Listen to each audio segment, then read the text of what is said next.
Britain's royal palaces. Majestic. It's absolutely dripping in history. Luxurious. The White Drawing Room at Buckingham Palace is like a scene from a Disney film. And packed to the rafters with incredible secrets. Secrets that the royal family would much prefer not to be made public. From royal courtships to royal births to royal marriages and scandals, the palaces have played host to all of that. This series goes behind palace walls. The royal palaces represent the monarchy and have incredible history. We'll learn how these iconic creations were built. 16th century kings built with brick in a way that we wouldn't recognise today. This is George IV leaving his mark on the centre of London. Uncover the spectacular palace art housed within. The royal collection is vast, and I mean vast. It has more than 1 million objects spread across all of the royal palaces. Just imagine what has been collected over centuries. So this collection is unlike any other collection in the world. Discover their gruesome stories. It's an amazing insight into the royals' history, but also our common history. Frankly, if you're going to cut the head off a king, it's got to be done in a palace. And relive the recent events that shaped the modern royal family. The whole case was an absolute fiasco and a huge embarrassment. The Queen was particularly aggrieved that Harry had done it in the way that he had. This is The Secrets of the Royal Palaces.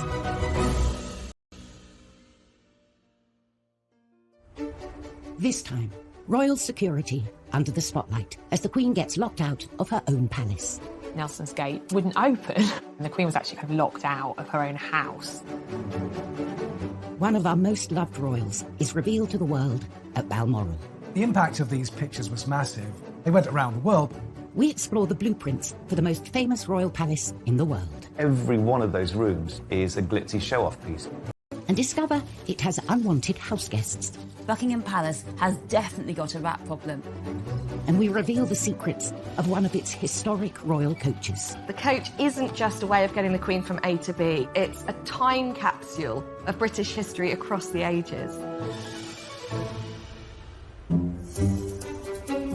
Royal palaces are found in every corner of the UK, from Balmoral and Holyrood in Scotland to Windsor and Kensington Palace in England.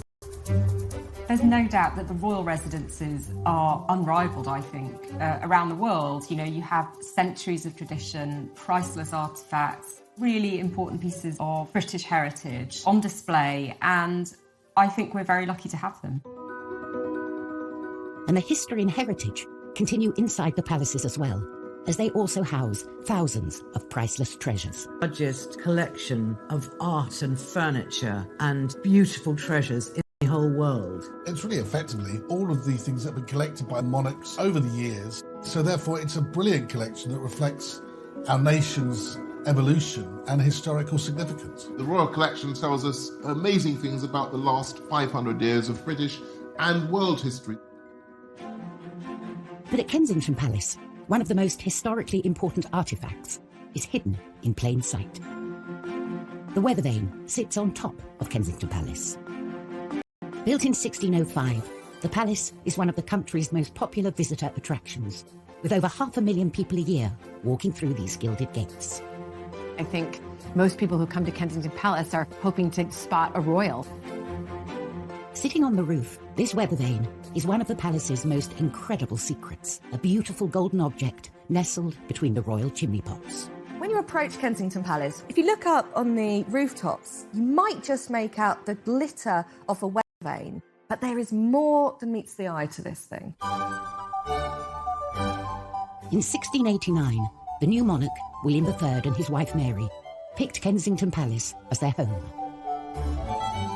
These were turbulent times. Crucial battles were being won and lost on the high seas. Everyone was looking for an advantage, and this unassuming weather vane would become William's secret weapon. He had his navy out at sea at battle, and by knowing what direction the wind was blowing in, he'd know whether battle would go in his favour or against him. But it's what lies beneath this weather vane that makes it one of a kind. What William did was he commissioned a really ingenious object that's somewhere between art and engineering. And what it meant was that he didn't need to be outside to see the direction of the weather. Down in the King's Gallery, there is a map above the fireplace. This map is so important because it became the very centre of King William's military operations. It's got the 4 continents in the corner, and Great Britain has been made much larger in scale in comparison to the rest of Europe, particularly France, with whom England was at war at the time. It's an amazing work of art, but what's incredible also is the metal dial and how that works. Connecting the two are a series of pulleys. So as the weather vane moves on the roof of Kensington Palace, a dial shifts on the face of the map. Instantly, William could see the direction of the wind and plot his next military manoeuvre on his map. It was a game changer, giving him a crucial edge over the enemy. William that they created, and amazingly it's still in perfect working order more than 300 years later. William's weather vane may be subtle and hidden away, but Kensington Palace most certainly isn't. It's one of the most public and easily accessible of all the palaces. For privacy, the royals retreat up to Scotland, to their most secluded palace, Balmoral. Located 100 miles northeast of Edinburgh, Balmoral Estate has been a royal palace since 1852, when Queen Victoria and Prince Albert bought the land and commissioned the castle. Balmoral is where the royals go on holiday, but it's not like the kind of holiday the rest of us have. They are woken to bagpipes in the morning. They are piped into dinner in the evening. They dress up for dinner in formal clothes. It's quite a rigid life, but between those markers during the day, there is enormous freedom. It's the one palace they can almost guarantee privacy, which is probably why so many royal relationships have blossomed there. The Duke and Duchess of Cambridge spent time there when Kate was first being introduced to the family. But probably the most famous Balmoral romance happened in 1980.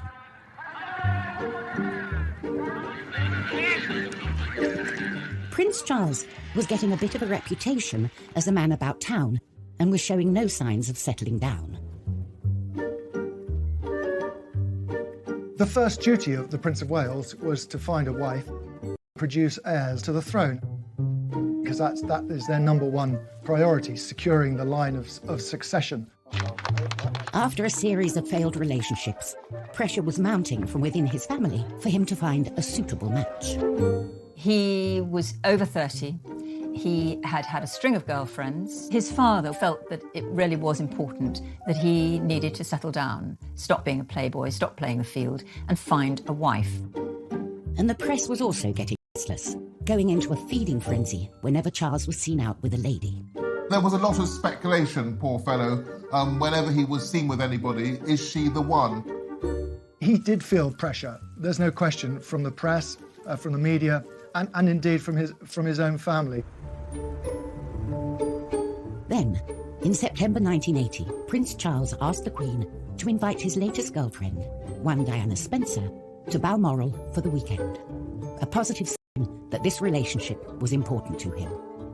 But for any potential wife or husband, there is a secret tradition that takes place at this royal palace. The Balmoral test, a pretty terrifying moment for any would-be royal girlfriend. You're really given the... Stay in one of the royal residences. I mean, there's a lot of pressure to try and get it right. And other girlfriends of Prince Charles had fallen down. Would Diana pass the Balmoral test? This was a make-or-break moment for the budding relationship. The Queen thought this girl is completely charming and she seems to love everything about the outdoors, which of course she didn't at all. But she was really putting on a good show. Diana was a huge hit at Balmoral that summer. She fitted in with everything that the royals do up there. She went for long walks, she fell in puddles of mud and got up and roared with laughter. Everybody fell for her that weekend. They have lots of outdoor barbecues where Prince Philip usually prepares and cooks the food. The Queen often does the washing up. And Diana was very happy to help. She rolled up her sleeves, by all accounts. She absolutely nailed it. Coming up in Secrets of the Royal Palaces, we learn how Diana was always one step ahead of the palace paparazzi. When I moved to either side to try and photograph her, she used the mirror to keep a tree between me and her. Very clever. And we discover how the Queen Mother dealt with unwanted house guests. She got the gun and she used to shoot them in the ruins of this part of Buckingham Palace.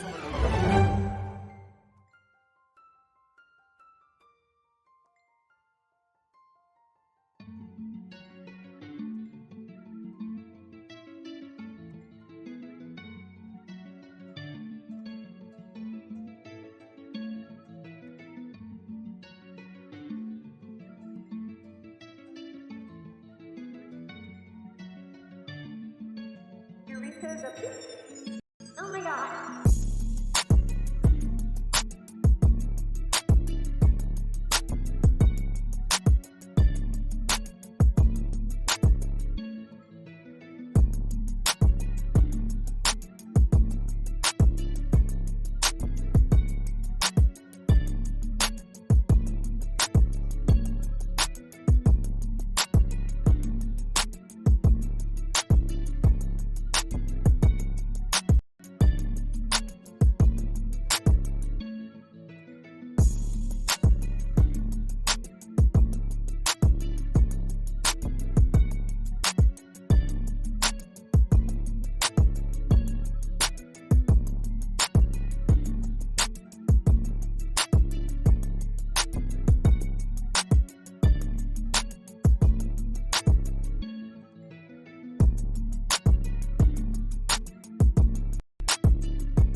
Oh my god.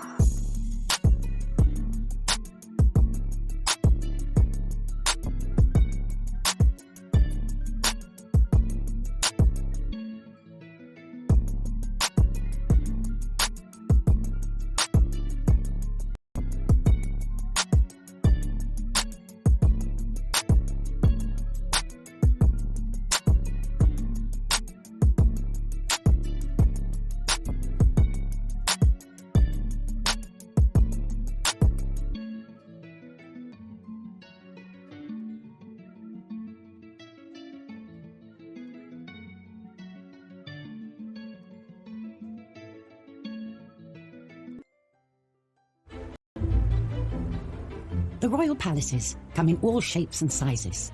Some are opulent and luxurious, while others are more homely and simple. Palaces like Buckingham Palace demand attention, another backdrop for huge affairs of state, while others are just for the family, more secluded and secretive.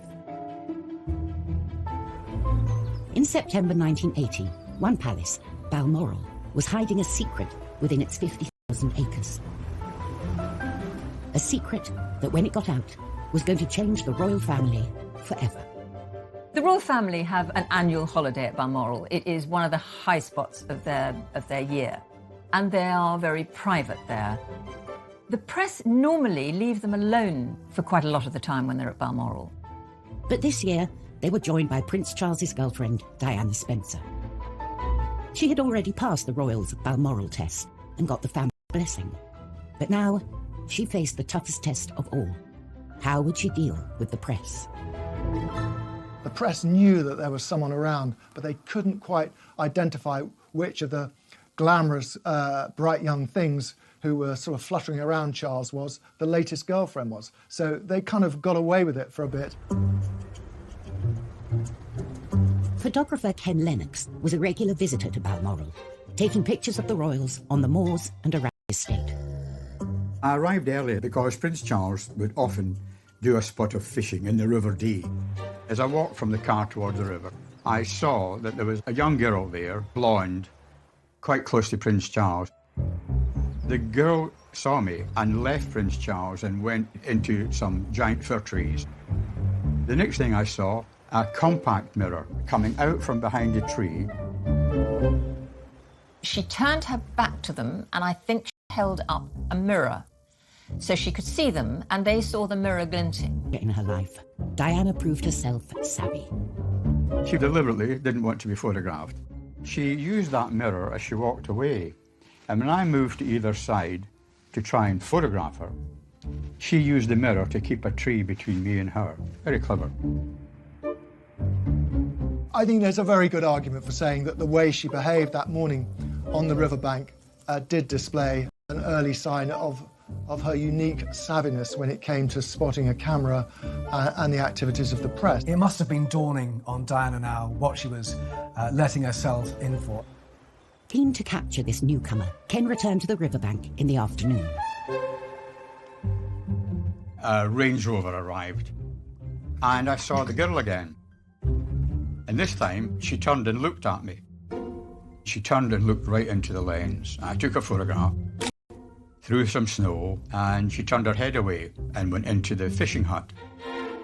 But when I got back, despite the bad light and the snow and everything, I got a recognisable photograph of this girl, Lady Diana Spencer.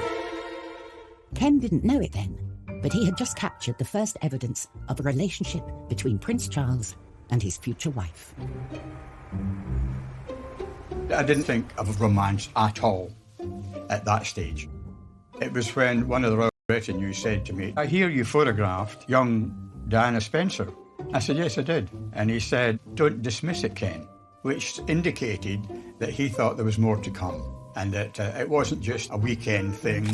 These pictures were the definitive proof of a relationship between Charles and Diana. Ken had a scoop. Charles's new girlfriend and potential future queen. When these pictures were published, oh, is it a new girl in Prince Charles's life? Who is she? And she's very much in the sort of Balmoral milieu. This aroused lots and lots of interest and lots of speculation, which is great for the press, but more difficult, I think, if you're Diana. The impact of these pictures was massive. They went around the world because at that moment he was the most eligible bachelor in the world, and the fact that this girl, Diana, we now know, was back there so soon after the first spotting obviously was significant. She was suddenly front page news. And really from that time on, from September 1980 onwards, for the rest of her life, Diana was on the front pages and she rarely left them. Hidden away in the Highlands of Scotland, Balmoral had proved the perfect palace backdrop for this blossoming relationship. Buckingham Palace, on the other hand, was designed to be seen. It's the most famous and most visited of all the royal palaces. It's pomp and circumstance, it's royalty, it's queen, it's the most iconic palace in the entire world. Buckingham Palace is Monarchy HQ. It is the headquarters of the firm, the British royal family. Buckingham Palace was the brainchild of one man, King George IV. George IV was a very self-indulgent king. He loved the pomp and pageantry, and he wanted a palace that was fit for a monarchy that had growing world significance.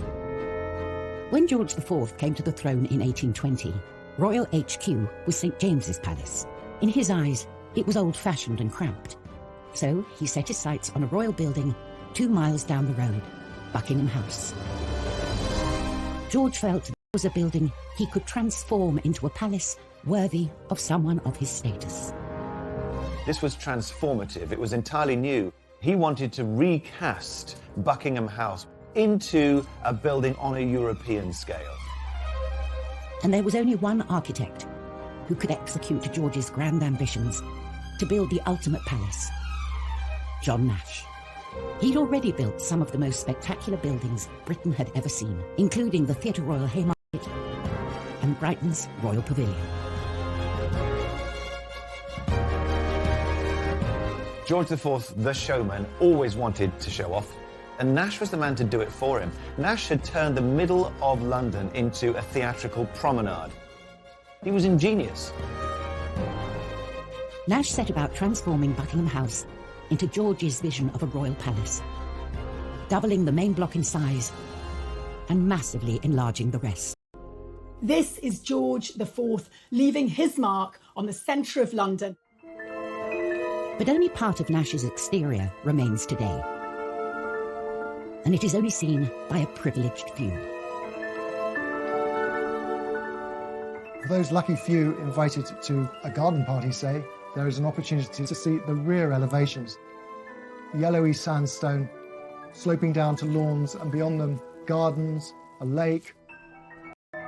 It's a neo-French classical style, and it's now, of course, hidden from public gaze. However, the back of the palace was relatively dull in comparison with George and Nash's plan for the front. The pièce de résistance was Marble Arch. The arch was built in front of the palace as its grand entrance. A marble from Italy. Every time the monarch swept through there, it would be with an imperial grandeur. But unfortunately, George never did get to sweep through the arch. He died in 1830, aged 67, before his grand palace was completed. The first monarch to move in was Queen Victoria in 1837, but she felt the palace wasn't big enough and started a major expansion project. She added an east wing. She basically needed more room for the kids. And the first casualty of her build was George's Marble Arch. This arch was basically in the way. It needed to be moved for her to extend the palace. Marble Arch was painstakingly moved, stone by stone, to its current location at the end of Oxford Street.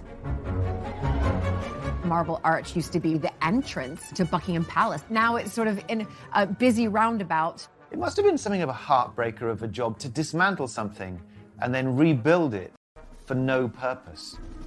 As what? A folly, an eye-catcher? It just sits there. It was a monument that no one really wanted. But for all Buckingham Palace's pomp and grandeur, it's been hiding a secret for centuries. A secret it would very much like to get rid of. Rats. Buckingham Palace has definitely got a rat problem.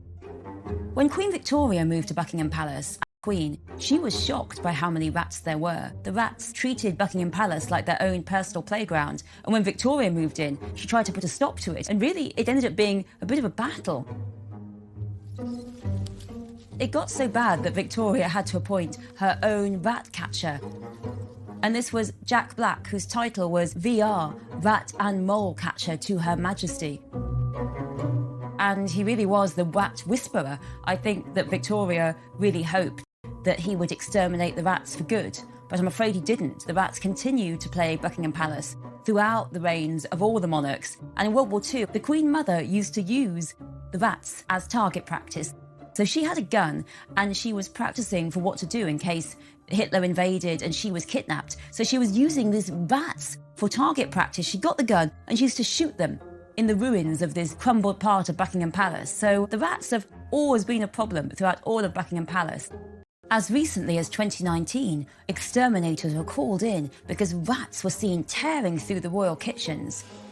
I honestly think that the best place to be in London if you're a rat is Buckingham Palace. There's lots of food, there's lots of hidden places, there's lots of holes because it's such an old house. So rats have a good time in Buckingham Palace and they historically always lurking under the floorboards. Still to come on Secrets of the Royal Palaces, Nash and George's grand front gate has gone, but the palace's dazzling staterooms more than compensate. The White Drawing Room is exquisite, and that's so deliberate. It's all about reinforcing the mystery of monarchy. And a royal hellraiser wreaks havoc at St. James's. Suddenly his court became one of extravagance, of hedonism, and certainly of women.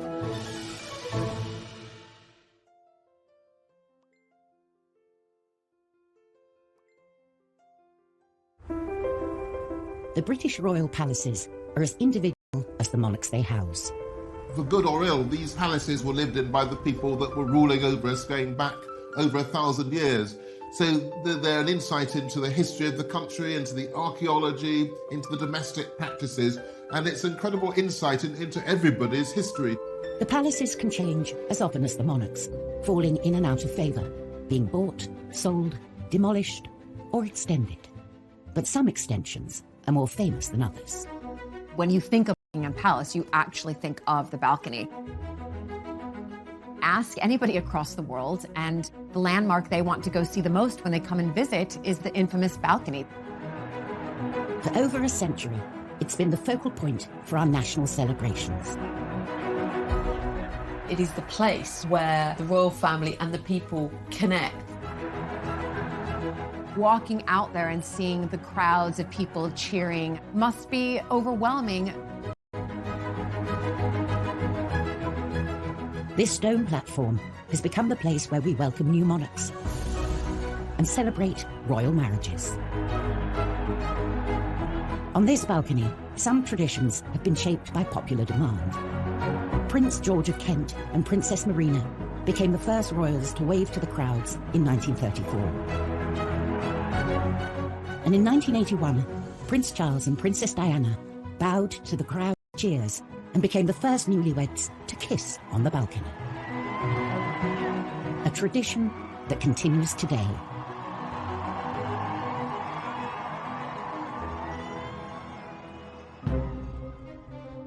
The balcony we know today was born out of an ambitious plan to overhaul London's ceremonial centre in the early 20th century.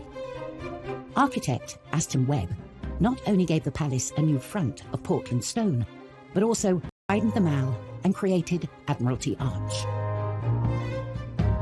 I think if George IV had seen Buckingham Palace today, he'd say, "That's what I was talking about." It starts with a version of Marble Arch. Then the Great Road of the Mall frames a processional view of Buckingham Palace. And then he guides your eye to the very centre by setting underneath the focal pediment a balcony. And the royal family themselves become the very focus of the end of this long parade of greatness. But when Webb began work, Buckingham Palace didn't have a balcony at all. The facade presented to the world was one that could have been the front of a hotel or railway station or one of London's clubs.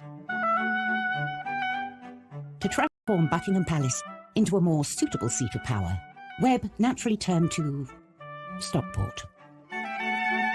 If you were to take the main part of Lyme Park in Cheshire and just glue it on, you wouldn't be far off what you're looking at today. George V oversaw Webb's work. He made sure that the palace's balcony was front and centre, so that it could be used on occasions when the king and other members of the royal family wished to show themselves to the people.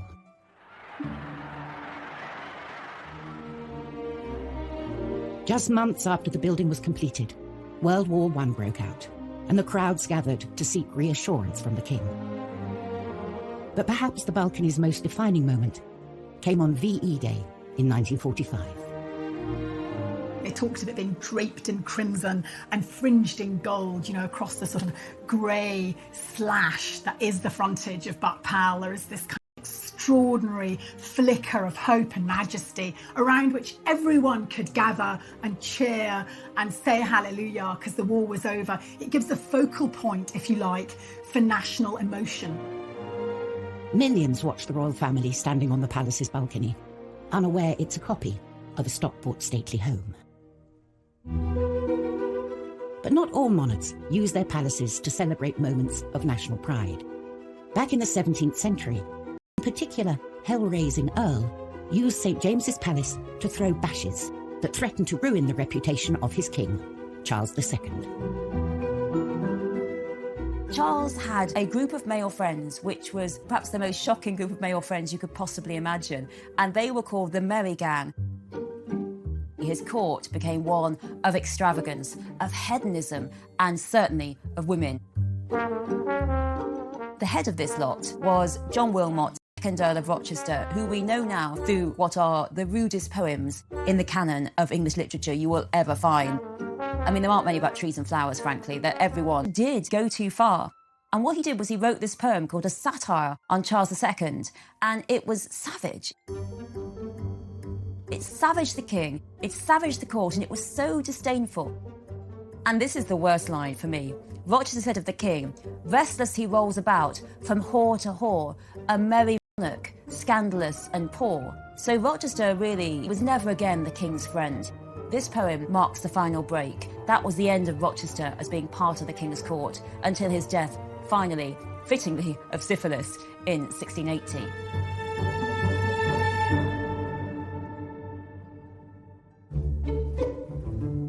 When royal palaces aren't being temples to debauchery. They're normally used as working buildings, the offices of the monarchy. Buckingham Palace is the Queen's main work address. It's here she spends most of her weekdays, carrying out the duties of state. But most Thursdays, she gets to get away from the office and travel up to Windsor, the palace she thinks of as home. Windsor Castle is the Queen's favourite of all of the royal residences. It is the one place that she considers home. Windsor is the one that means the most to her. It's a journey that's made most weeks and should run like clockwork. It's all about communication. When Her Majesty leaves Buckingham Palace, they will choose a route and through an encrypted system will inform Windsor Castle that Her Majesty is on way and that the ETA is roughly half an hour or whatever. But on the 5th of March, the Queen turned up at one of the palace's many side entrances, ready to start her weekend, only to find the gates of the castle firmly shut. The convoy arrived at Nelson's Gate in Windsor. It wouldn't open. And the Queen was actually kind of locked out of her own house. Normally with royalty, it's rather like the door at number 10, it opens as you arrive. Similarly with royalty arriving at a palace, the gates open and then the gates shut after she's gone in. But just didn't seem to happen this particular day, which is astonishing, really. Clearly, communication went wrong with whoever was charged with opening that door. The Queen, who values punctuality, can be seen looking very fed up in the back of her car with one of her dogs for company. Passers-by were taking pictures and kind of laughing because the Queen kind of sat there like a sitting duck. It was all rather embarrassing. Unfortunately, the gates of the castle remained shut, even after a little gentle persuasion from one of her protection officers. One of the bodyguards got out, a female bodyguard. I think they... With the gates not budging, they had no choice but to try something else. When the Queen is in a motorcade, you have to keep moving. You never ever want to stop. That's why they sail through red lights and they've got police outriders, because the moment the car with the principal stops, they're a sitting target. So the protocol is always to keep moving. I would imagine temperatures went up somewhat, but you are trained to look at Plan B and Plan C if necessary. The cops had to do a U-turn. The cars had to do like a kind of circuit of Windsor while they alerted staff to get the gate open. Thankfully, after a quick trip around the block, her security team managed to contact the castle and inform them they had a rather annoyed monarch waiting to get into her own house. Whether they were embarrassed, I don't know. Whether they were angry, possibly. The Queen always says, famously, get it right. I don't imagine the Queen would have personally given them a rocket, but perhaps the message would have come down that one was not amused.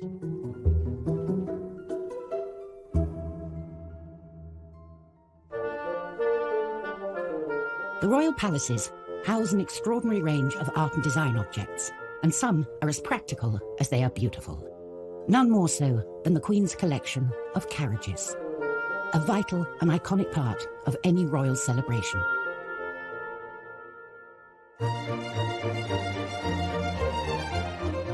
These carriages are usually reserved for big occasions, coronations, state visits, royal weddings, or the opening of Parliament. The royals have to use these carriages because it's tradition. It's what we all remember, it's what we see in the history books, it's what we envision. They form part of that pomp and ceremony and circumstance that we associate with monarchy and that the public enjoy. I never want the royal carriages to go away.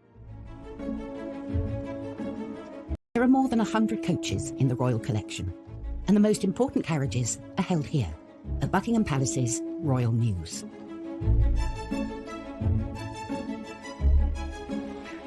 The newest coach on the Mews is the Diamond Jubilee State Coach, which made its first appearance in 2014 as the Queen set out from the palace for the state opening of Parliament. The Jubilee coach looks really like a kind of classic fairy tale coach. Black and gold. It's got all the symbols of monarchy. It's more than 5 metres long, it's 3 metres high, and it needs 6 horses to get it going.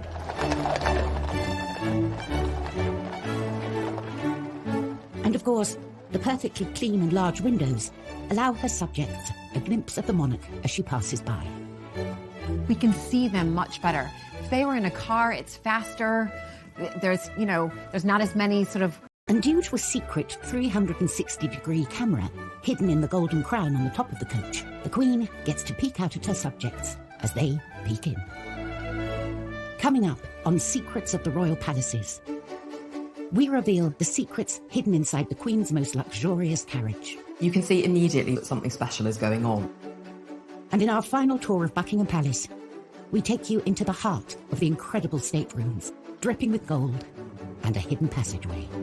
The White Drawing Room at Buckingham Palace is like a scene from a Disney film in many ways.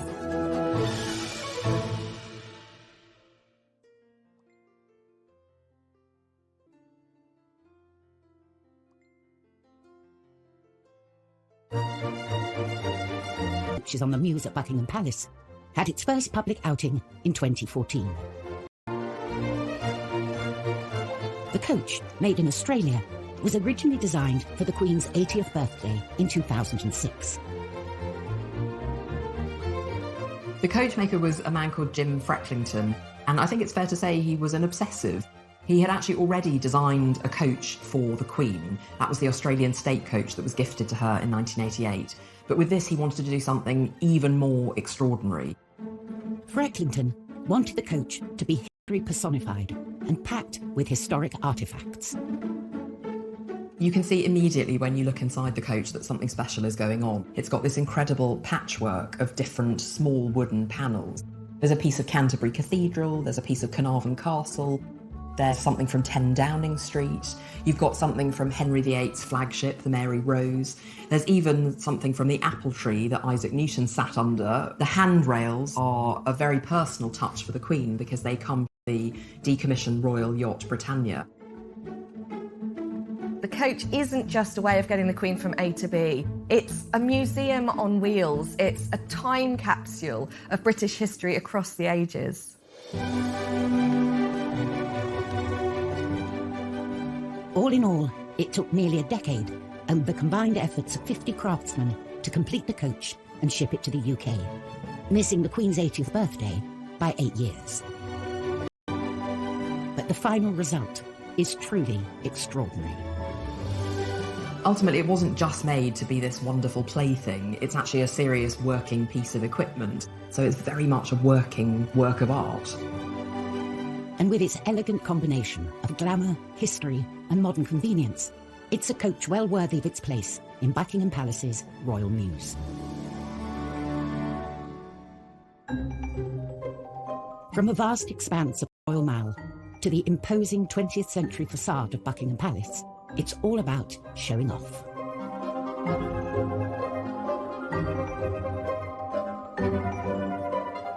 When you walk in, it's a little bit like the TARDIS. You get past the kind of dull grey exterior and in you go, and all is opulence. And this wonderful sense of being transported into another world.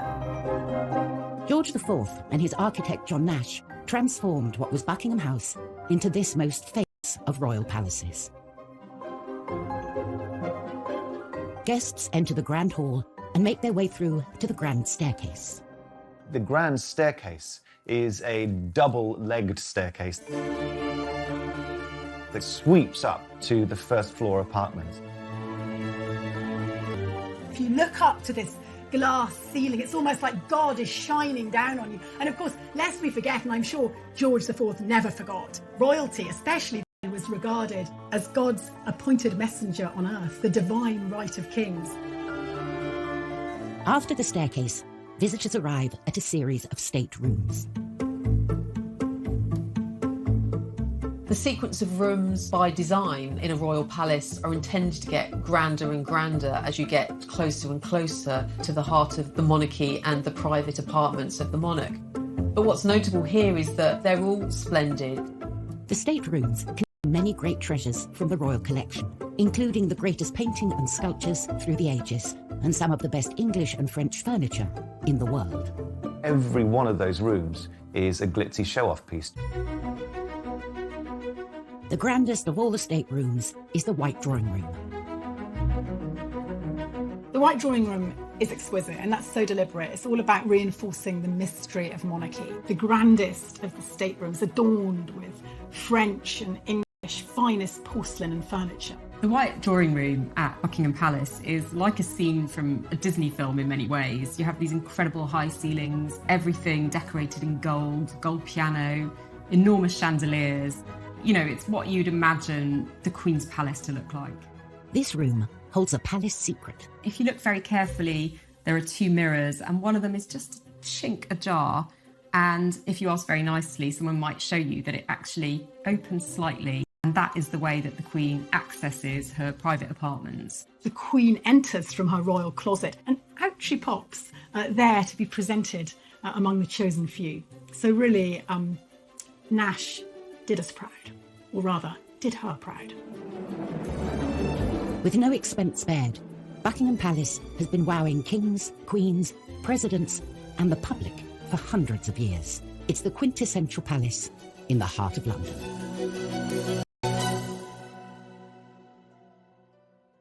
Next time, an ex-royal butler accused of stealing from the palace reveals the impact of these shocking charges. The bottom of my wall fell out. I was heading straight to prison.